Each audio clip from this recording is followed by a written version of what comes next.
दरम्यान चंद्रशेखर बावनकुळे यांनी महाविकास आघाडीवर हल्लाबोल केला। महाविकास आघाडी भंगार कंपनी असल्याचं बावनकुळे यांनी म्हटलंय।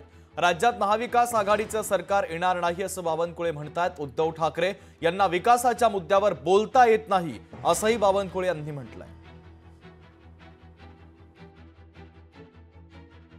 जनतेला हे माहित आहे की जर मोदीचं सरकार देशामध्ये आणि इथं जर महाविकास आघाडीचे हे भंगार कंपनी आली, तरी भंगार कंपनी आहे।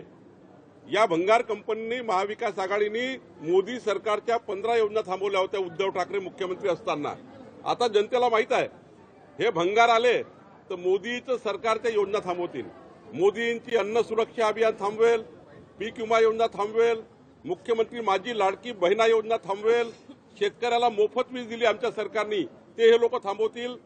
त्यामुळे भंगार महाविकास आघाडी कधी येणार नाही, डबल इंजिन सरकार येईल।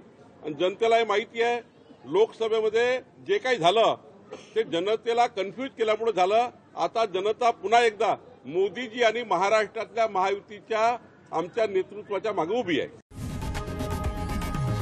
लोकशाही मराठी ऐका, पहा, जागरूक रहा।